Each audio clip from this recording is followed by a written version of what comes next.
Hello, folks. This is Rick Manning, President of Americans for Limited Government.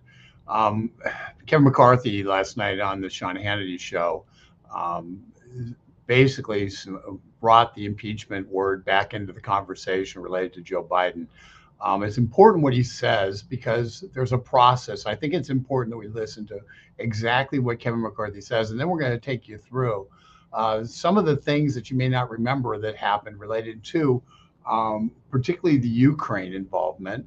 And then I'm going to read a little bit, just show you what extra power the House gets when they announce an official impeachment inquiry, and what that actually means and why it's important, why we should take this as being significant. So first off, here is Kevin McCarthy with Sean Hannity last night. I'm going to play the first part of this, and then I'm going to stop and talk a little bit about it, and then we'll play the rest, stop, and then we're going to go and look at some very interesting things from the Ukraine investigation back when Donald Trump was being impeached. So stay tuned for this whole thing, because this really, you're going to come away much better informed and better able to talk about it. So here we go. McCarthy. Kevin, let's talk about that 1023 form. You had obviously somebody that the FBI relied on. You had an informant that they paid hundreds of thousands of dollars to. He's directly reporting what the head of Burisma is saying about how he's paying Joe and Hunter Biden all of this money, all these millions, to protect them from the investigations that were ongoing. And in fact, we have Joe Biden on tape admitting and bragging about it, and Hunter admitting he had no experience but was paid all this money. What word would you use to describe that incident, if you will? Well, there's alleged 1023 that claims that they bribed the Bidens. Okay, this was given to the FBI. When Bill Barr finally found out about it, he sent it to his office in Philadelphia. They actually said that this was very credible. The FBI kept this from the IRS individuals for them ever to see it. So not only do they claim that they were bribed, we now find information that 16 out of 17 payments from Romania were provided to the Biden shell companies while he was vice president. When President Biden was running for office, he told the American public that he's never talked about business. He said his family has never received $1 from China, which we now proved is not true. We now have some of the most credible whistleblowers. These 10-year IRS agents who have come forward said that the Biden family has been treated differently, that what Weiss has told us is different than what Garland and Weiss has told the public. And you're sitting here today where now you have found millions of foreign money, just what the 1023 alleges they did to Biden's family. Now we found that it has funneled through shell companies. If you're sitting in our position today, we would know none of this if Republicans had not taken the majority. We've only followed where the information has taken us.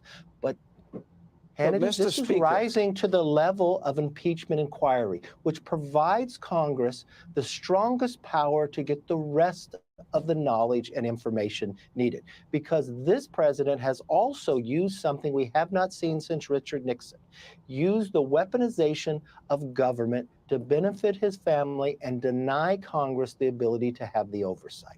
If we are talking about millions of dollars coming... I'm going to stop it right there because I think it's an important stop point.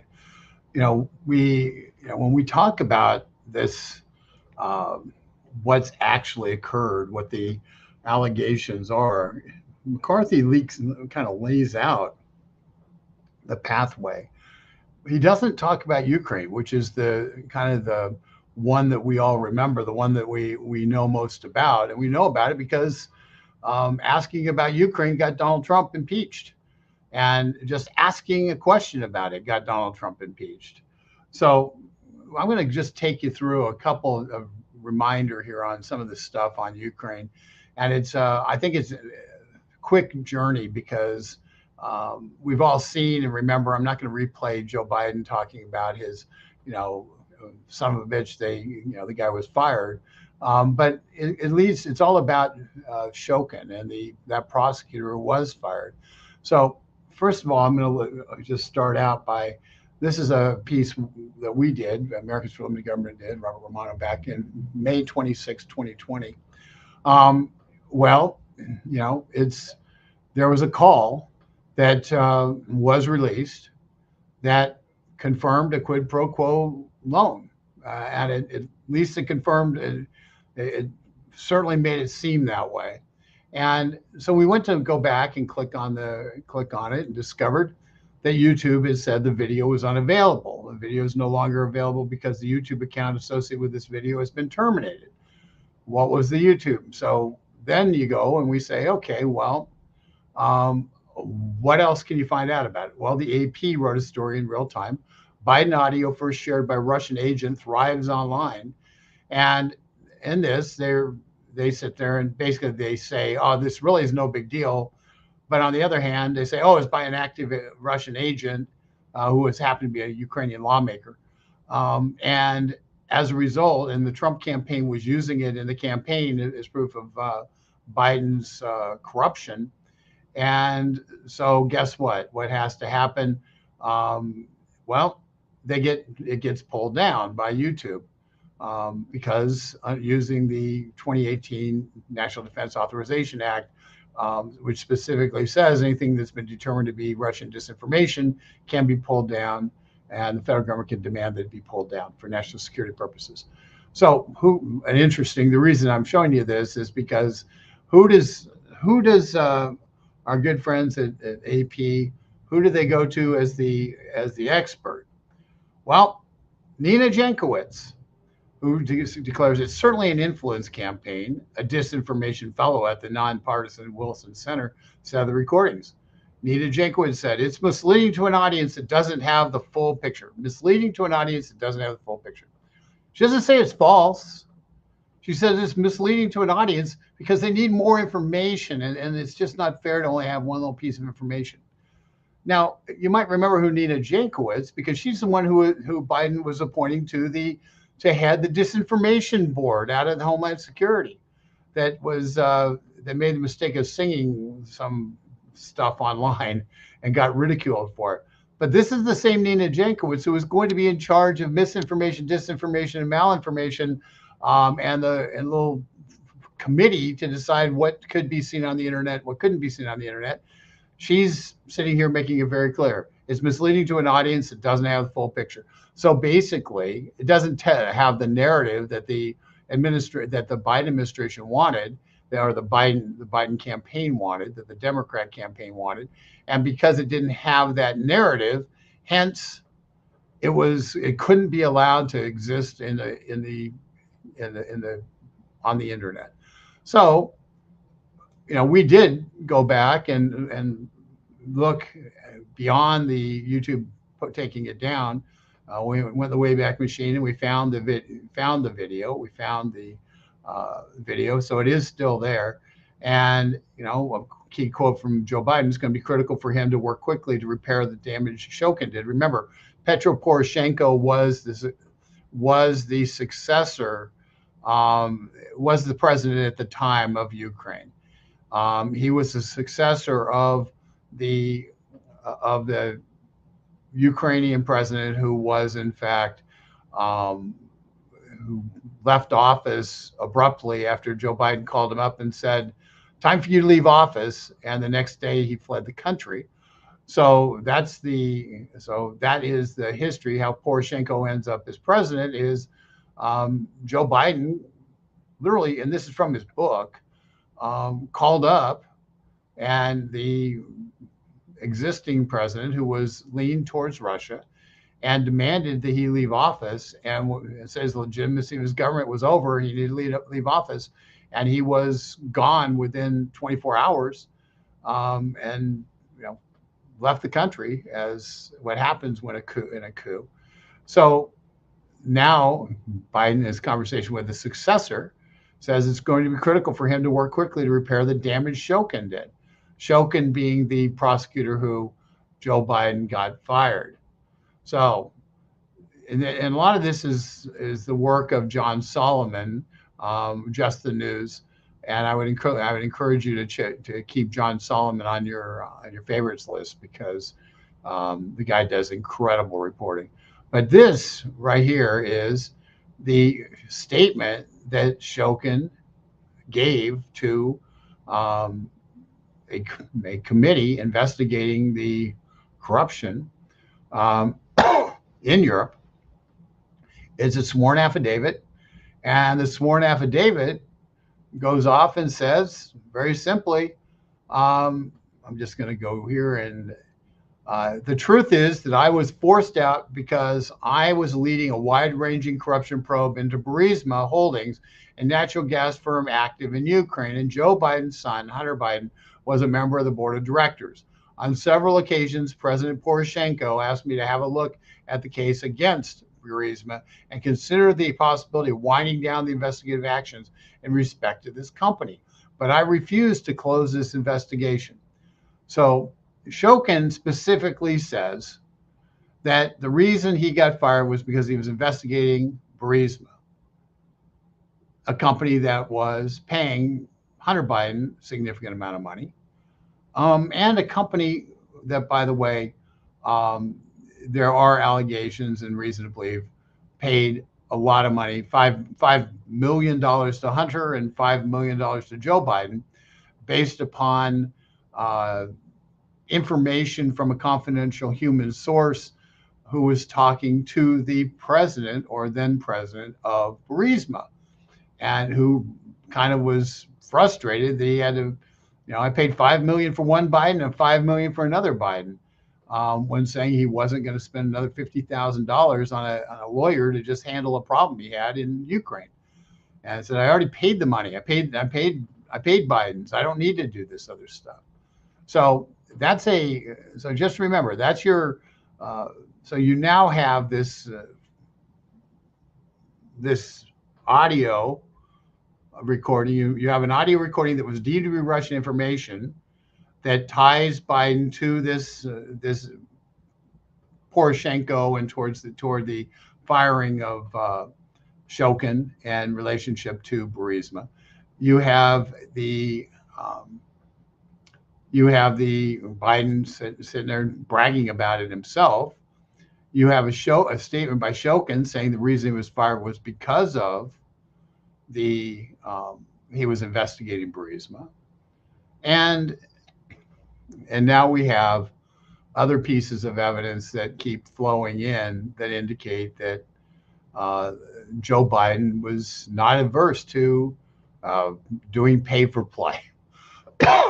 Pay for play being, you shake down a China, owner of a executive in a Chinese company that's run by the Chinese Communist Party for money, and then the money, and then a few days later, Hunter Biden does anyway, claiming Joe was right there with him, and a few days later, he has a casual conversation with a guy talking about, let's go play golf. Well, guess who got paid? That's been released. So these are all the kind of things that the House committee is looking at. One of the things that McCarthy says is that there's increased power when you have a impeachment inquiry. And so we looked up, Congressional Research Service has a 6-page document that talks about what increased powers exist related to this. And it essentially comes down to a couple of things. First of all, in an impeachment inquiry, if somebody says, people have the capacity to dodge it, essentially. A regular House committee that issues a subpoena, it doesn't have as much enforceability under the law as one that's involved in an impeachment inquiry. So you can compel somebody, you truly can compel somebody to testify, and have the expectation that they're going to get prosecuted if they don't do so. Now, that's a little naive to think that the Biden administration is going to prosecute anybody on this and enforce a House Republican subpoena, but that is in fact a power the Supreme Court has defined. What's more, you break down executive privilege. And one of the keys to breaking down to the executive privilege breakdown is it means that you can't have a conversation. You can't sit there and say, well, Tony Blinken, for instance, can't say, well, I'm the Secretary of State, so I don't have to talk about what happened. No, he does have to talk about what happened. With executive privilege breaking down, essentially anybody who is in the White House will have to talk about, what concerns they had about Hunter Biden. They'll have to talk about, what they saw, what they knew, and so it opens the door to either everybody lying, which is possible, or it opens the door to forcing people to actually have to testify before a committee. So and so those are the two things that matter. It goes through some other, a bunch of other things, but bottom line is the reason that President Nixon had to give up the tapes, the tape recordings of his conversations, was because the Supreme Court ruled that in an impeachment inquiry, executive privilege does not hold, and that had to be released because there's potential evidence against Richard Nixon and for impeachment. And so the normal kind of firewall that exists between the executive branch having conversations and being able to have contemplative conversations without having to reveal them internally gets broken down. And that's one of the big powers. What I want to also just remind you guys is, we've been talking about the importance of being deliberative in this process. And the reason I've been talking about being deliberative in this process is because you want to get it right. There's a lot of balls in the air here. You want to make certain that you have, when you get somebody in front of you as a witness, you know exactly the right questions to ask. You don't want to be fishing, at that point. You want to be confirming at that point. You want to know the facts. Right now, this week, one of Hunter Biden's business partners, Devin Archer, is going to be deposed by the House Oversight Committee. So that deposition is laying the predicate for what happened. How do we know that the big guy confirm how we know the big guy was Joe Biden? How the money flows went to work. Did Joe Biden receive money? Okay, so you've already had a conversation with Tony Bobulinski, or I believe they've already had their deposition with Tony Bobulinski. If not, they will. Bobulinski's been public talking about this, but in deposition, asking the right questions under oath, it matters.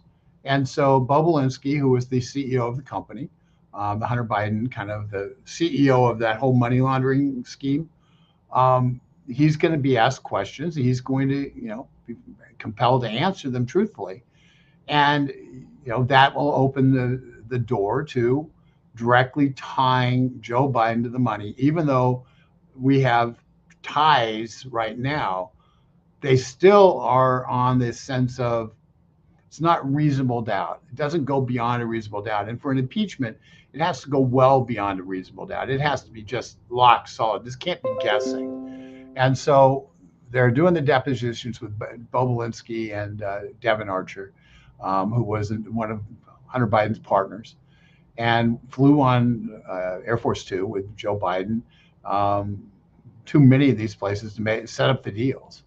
So that's happening this week, next week. And in that process, the House is going to have another set of facts that they know.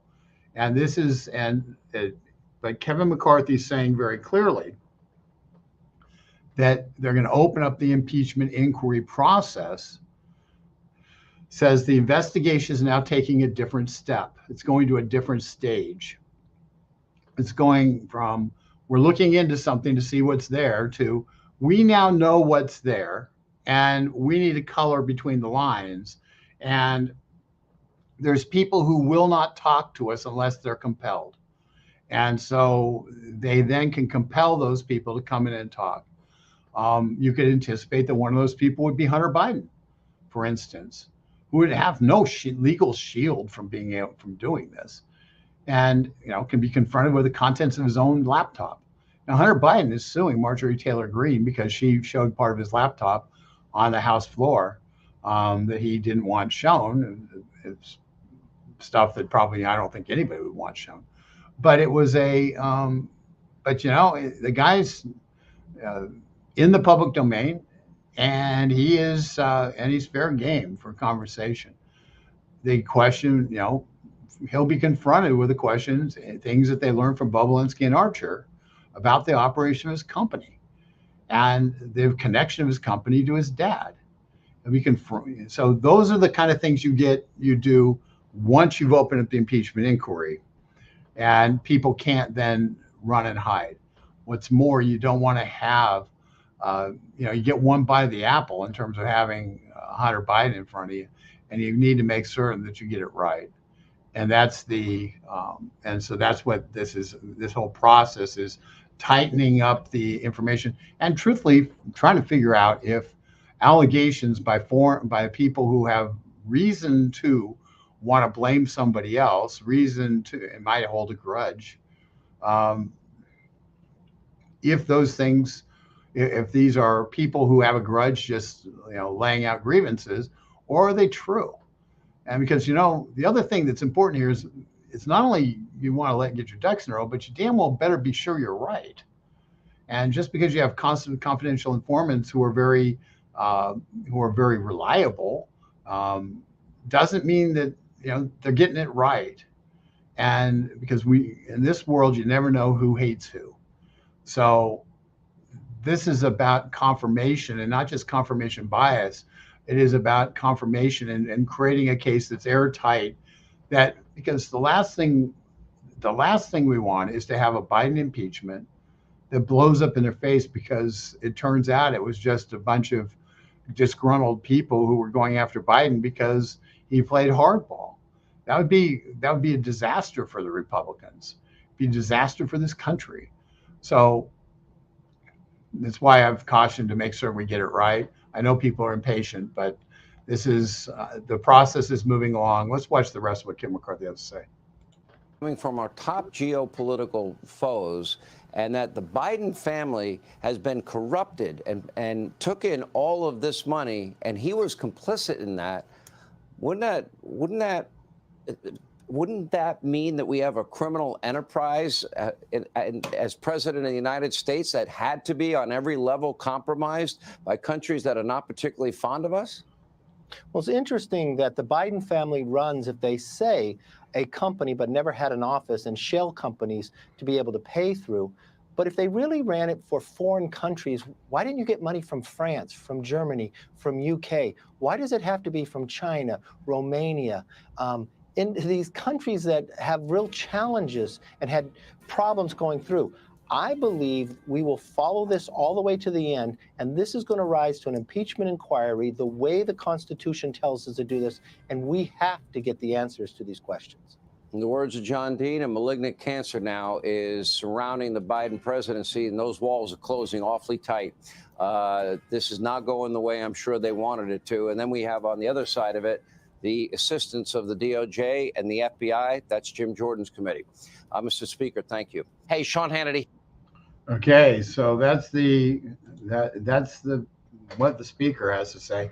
And I will tell you, the speaker takes a lot of grief. We can remember a few years back where he was sputtering over his words and didn't seem like he could hardly speak. But that was a compelling set of answers, because he didn't want to get out ahead of his skis. He didn't want to get ahead of his committee chairman. He wanted to lay the predicate out. And he, for the first time, has said now that it's time to move to the next step.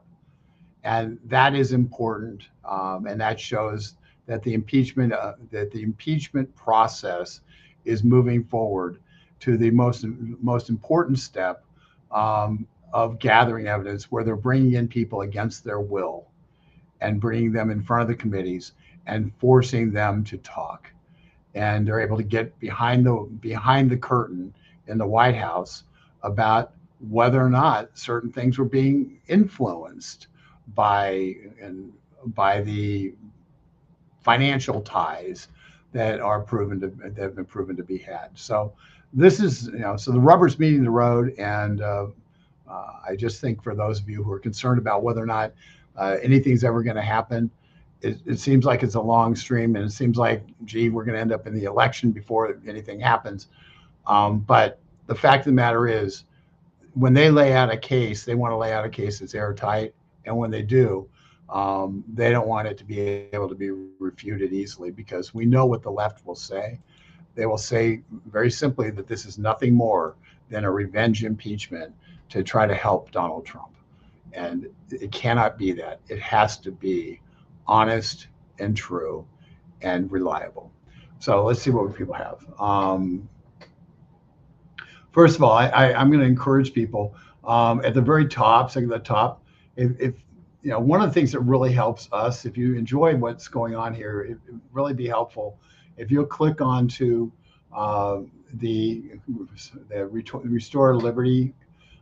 That's a place to subscribe, so you get emails from us every morning, 5 days a week. And it has a combination of videos and well-written pieces that provide you with depth and real information that you don't that you don't get a lot of other places. So I would encourage you to do that. Yeah, okay. Let's see if I can make it past my my cold. Nanny, how about doing something about the Biden administration before it's too late? Well, that's the point. That's what they're doing, and I think, you know, once again, I would like for it to move faster as well. But you know, the fact of the matter is, the Republicans have been in office for about 6 months now. They came into office on January 3, so they're about 6.5 months. And in that 6.5 months, they've uncovered a massive money laundering scheme by the President of the United States that had been undercover. They've had whistleblowers from both the FBI and the IRS come forward, laying out a lot of this scheme, and they've basically unraveled a system that the former head of Burisma said would take 10 years to track the money that he sent to Hunter and Joe Biden. There'd be 10 years of unraveling. So they've done a pretty darn good job. I understand that it's really hard when you're in the last 2 years of an administration, and now you're a year and a half into that administration. You've got an election campaign starting up. But the fact of the matter is, we have to get this right. And if it's not, and truthfully, if it turns out that these people are lying about Joe Biden and this isn't true, well, then he shouldn't be impeached. I mean, we want to make sure we get it right. This is not a political weapon. This is a protect our nation weapon. It's a way to make certain that somebody who isn't compromised by other country interests isn't running our government. That is what this is about. This is not about elections. It's about making certain that the American interests are being carried forward and not those of some foreign entity, which has completely different interests and are puppet masters. So to me, that's what matters here, and we damn well better get it right. So let's, okay, so Catherine, I get it, but you get my answer, I hope. Nothing will be done about it. Everybody that's never, well, David, you know, wow. I'm closer to this than most. And if anybody has reason to be cynical about this, it's me. I've been watching this for a long, long time and have seen how the sausage is made, and it's ugly. And I have to tell you guys that one of the first times in a long time, I'm feeling pretty positive, because we're seeing actual, real legislative work being done. We're seeing actual, real investigative work being done, and really high-end investigative work. And these committees are doing their jobs. And so I'm actually encouraged by that, because truthfully, in 1995, the Gingrich Congress, you know, there were all these scandals that were going on, and you know, and truthfully, the House Republicans botched the investigations. They botched the investigations because they made mistakes on how many people they were going to. They cut the staffing levels, so they didn't have the staff to do the investigations, And so it was more, they were doing investigations more based on, uh, they didn't get down into the depth that these guys are doing. Okay. And so these guys are putting together a real case. I think that's the responsible thing to do. Nobody likes, I don't like Joe Biden. I would like for Joe Biden to be out of office. I think Joe Biden's incompetent. I think Joe Biden is compromised. And I don't know that he is physically able to do the job. And so there's lots of reasons for wanting him out of office. But the most compelling one, if you're going to do an impeachment, is you darn well better make certain that you're impeaching him and you're not impeaching him for something that is demonstrably false. You need to make certain that your ducks are in a row. And I know that it's frustrating, but darn it, this is the process. And if you want, the left would sweep in and just say, we don't care, we're going to impeach on something. And you'd end up with Ukrainian impeachment, which was garbage. And that's destructive to our country. So maybe I just disagree with you guys. Let's see here.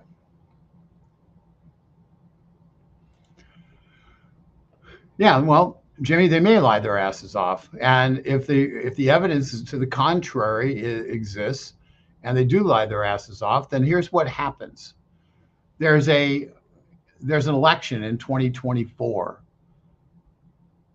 If the Republicans win that election in 2024, and you end up with a House and a Senate, or at least a House and a presidency, one of the things that can be the President of the United States, who appoints the U.S. Attorney in the District of Columbia, can be clear is, we're going to prosecute people who lied under oath to the past Congress and really compel that U.S. Attorney to do their job. Okay, the Attorney General can compel that U.S. Attorney to do their job. And quite honestly, what we've learned over the last 10 years is we don't have to care what the Washington Post says, which has been the big driver in terms of stopping people from doing their job. Is, Republicans who care about the Washington Post. The Washington Post is nothing more, nothing less than a partisan political rag. Okay, and let me give you a story. And I know I have my stories, and you guys may get bored with them, and there may be 12 people watching, but I don't care. I've got to give you a little story. Way back when I worked for the National Rifle Association, this was in the late 80s, early 90s. There was a big battle over gun control in the state of Maryland. The guy who was the consultant handling the campaign in Maryland for the NRA was my first boss in a political consulting firm, a guy named George Young. And George was running his campaign, and George was meticulous in making certain that he backed up every single claim, with research. And he put the research into the ads that he would run. He'd say, everything was footnoted. You could actually look things up. The Washington Post, for about 2 weeks, the last 3 weeks of the campaign, about 2 weeks straight, ran headlines in the front page that said, NRA campaign lying, basically accusing the campaign of lying about basically our whole ad campaign lies. So George, and remember, I'm now working for the National Rifle Association. George is the consultant. I was not responsible for the Maryland campaign. I was involved because I lived in Maryland and still do. But it is so I had conversations with George about what was going on. And so he went in and he met with the Washington Post. And he met with the person who was supposed to be the ombudsman, the person who makes certain that the Washington Post is keeping the straight and narrow, and not becoming, not having the editorial page creep into their quote unquote journalism. Okay. Well, he laid out all these facts. So you said this was false, but here's the backup. You said this is false. Here's the backup. And he presented for about 45 minutes showing that, in fact, what they were saying was false was not false. It was true. And the ombudsman looked him in the eye and said, you run your campaign, we'll run ours. Now, this was in the 90s, early 90s. You run your campaign, we'll run ours. Maybe it could have been late 80s even. We'll run ours. any illusion that these guys were not political actors running political war games was gone. They stripped it all away. They didn't care. They were going to run their campaign. So I am probably the most cynical person as it relates to this stuff because I've seen it for 40 years. I've seen the abuse of the media and the abuse of media power for 40 years. I've seen the abuses by certainly, shall we say, top level law enforcement in certain places like New Jersey for 40 years. I've experienced it. I've seen it. I've fought against it.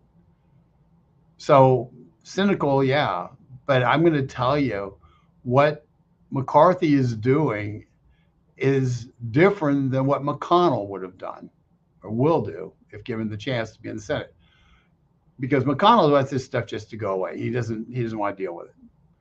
McCarthy's actually doing his job, and we need to praise him for doing his job. We may wish it was going faster. Certainly I do. But he's doing his job. And he's doing it responsibly. And that's something to be praised in my estimation. Maybe I'm wrong. Let's see here.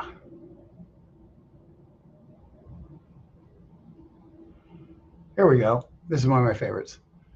Jonathan, they impeached your leaders, so we're going to impeach Biden, solving poopy head Biden.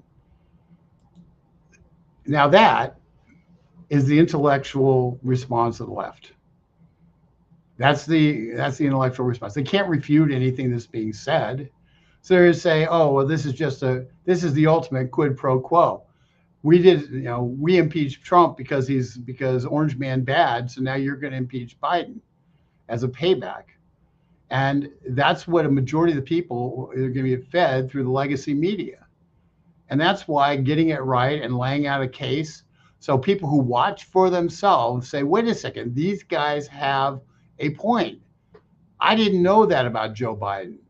When you lay out the case and America watches, they will be able to make their own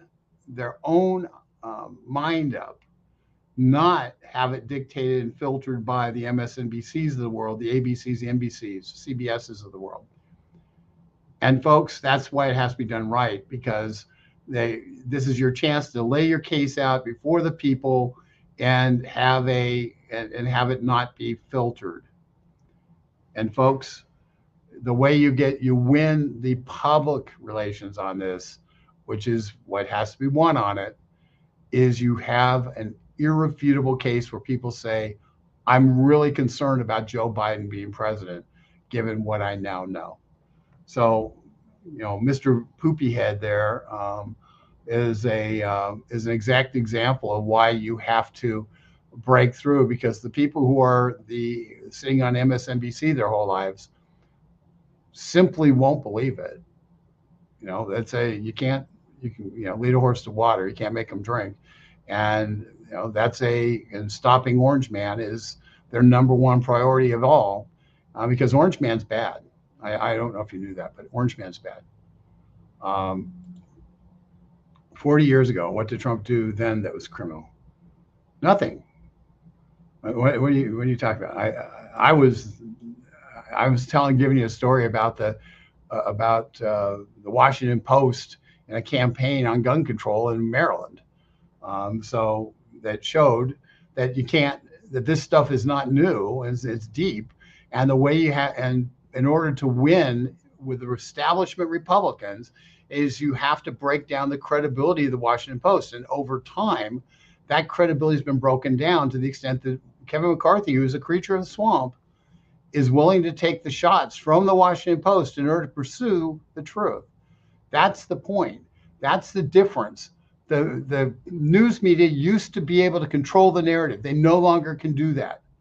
So that's why I did the piece yesterday on Jason Aldean and the stuff that's going on with people just saying, I don't care when I'm fed, I'm going to go pursue my own entertainment. I'm going to pursue my own, pay attention and not be told what to think. This is a change in America. And a Washington Post that used to be able to say, I'll run my campaign, you run yours, or you run your campaign, we'll run ours, and hide under the veneer of being honest and objective, no longer has that veneer. And that's why we have a chance to win, and why I'm optimistic, and win based on merits, and win based on, and by win I mean be able to hold somebody accountable who's engaged in behavior that should never be allowed in U.S. politics. Selling themselves to foreign countries as vice president of the United States is not acceptable, and one has to question how much of that same activity has occurred since he's become president, and how many actions in the presidency have been taken based upon those ties that bind. So this is important stuff, and it's not just who struck John here. This is about the security of our country. And let's see here. Nancy, thank you for the note. I'm trying to, one of our goals here, and we want you to be as informed as possible. We want to show you why and the different pieces of the puzzle, because the more informed you are, the more you're able to inform others. That's why when we write articles, we put footnotes in them. It's why we try to create environments where on these live streams where we're doing more than just saying, you won't believe what this guy said, and then give 2 minutes and then you go, ah. The short form ones, that's kind of what you have to do. And those are fun and they're informative. But these ones, the live streams, are ones where we really try to provide you with context and information so you can be smarter and know the right questions to ask, know the right things to listen for, and understand things when you hear them, say, oh, I see how that fits into the overall puzzle. So hopefully it provides you that service. It's part of what we're trying to do. And quite honestly, we spend a heck of a lot of time trying to figure it out ourselves. The difference is, this is what we do for a living. And so consequently, and we've been doing it for a long time, so we've got a lot of context built in. And so I'm trying to basically be a context translator for you as best I can. I also always encourage people to go to original sources and listen to other sources, because anytime you have one translator, just like the Bible, the NIV reads different than the the King James version. Sometimes you want to have an annotated version where you're looking at 4 different translations to get through a tough verse to see kind of how different people interpret it, so you can kind of figure it out in your own brain. So just view us as one of those trusted sources, hopefully. Let's see here. Marjorie Taylor Greene. Marjorie Taylor Greene is being sued for showing Hunter's laptop pics. How is it still Hunter's property when he failed to pick it up? Well, Jackie, that's a great question. He does have to. Now, he would argue that his privacy has been violated through that, and that as a private citizen, he has privacy rights.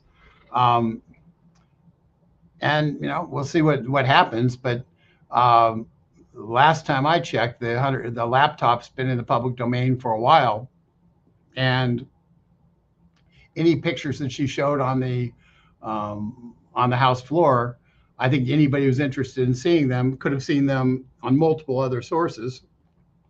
So, bottom line is, shouldn't have had those pictures on his damn laptop. Shouldn't have left the laptop in Delaware. And I'm confident his dad's reminding him of that every single day that he remembers that it's going on.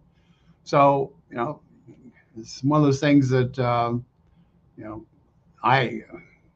I guess suing makes sense to some extent, but if I were Hunter Biden, I certainly wouldn't want to be in a lawsuit about what's in the laptop and trying to protect privacy based upon trying to disallow Congress from being able to show contents of his laptop.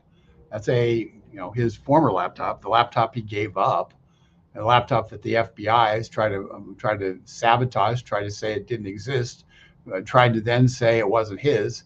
And now, he's now suing because his laptop pictures from it were shown on the House floor. Well, get used to it, buddy. A lot of that laptop's going to get shown on the House floor real quick here. So he better just buckle up. Let's not forget about all our military men that died for our country or for a bunch of politicians. You know, James, I think we can never forget that people give their lives for this country. They give their lives for the red, white, and blue, for the flag, for what this country stands for, is supposed to stand for. Because all nations are actually run by men and women, by humans, and humans are fatally flawed with sin. It is no system is perfect.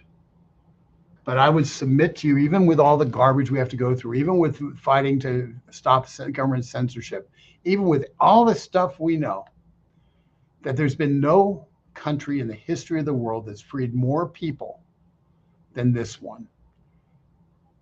We've freed people from tyranny all across the world.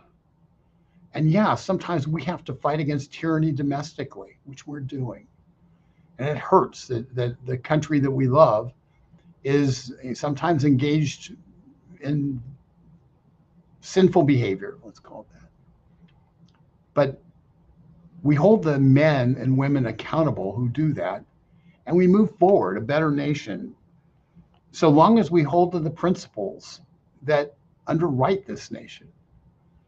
So long as we hold to the idea that individual liberties matter, that dissent matters, that the ability to dissent is fundamental, that the ability to practice religion freely without coercion by the government matters, and that it's inviolable.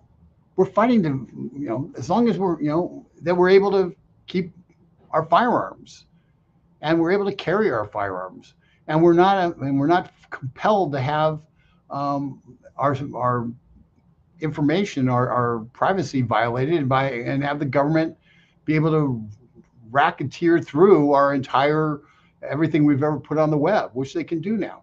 We have some things we have to fix. We've got some big problems we have to correct. Damn it, it's worth fighting for. That's why we do this at Americans for Limited Government, because it's worth fighting for. And I appreciate the opportunity that you guys give us to fight for it and your attention on this.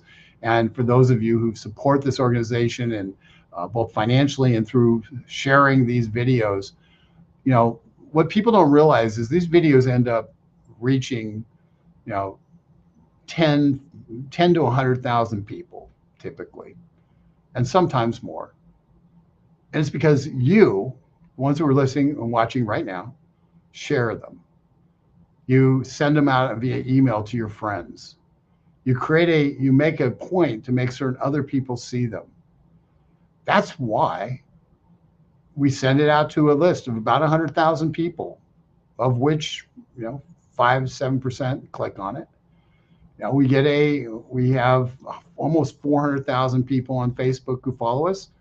Of that, about 3,000, 4,000, 5,000 end up seeing these things when they first come out. But you're sharing them, you're providing them to the people who follow you, is how these things go viral. And that's why we end up with as many viewers as we do. And we're on the cusp of a breakthrough in terms of this information getting out. If you don't follow Americans for Limited Government on Facebook, YouTube, or elsewhere, make certain that you subscribe and you follow. Click on and go up to the top of the chat and click on the button that says that, so you can get an email from us 5 days a week with information that you can use. And we also send out take actions on various things like the censorship issue and the impeachment issue. We send out information on that for people to take action and to share with your friends. So use this as a resource, and we together, we can make this country a little bit more like the one that our founding fathers dreamed of in 1776. And with that, I'm going to let you go. Thank you very much for tuning in. You guys have a great day. We will be back tomorrow with a different topic, or this topic with more information. So take care, man.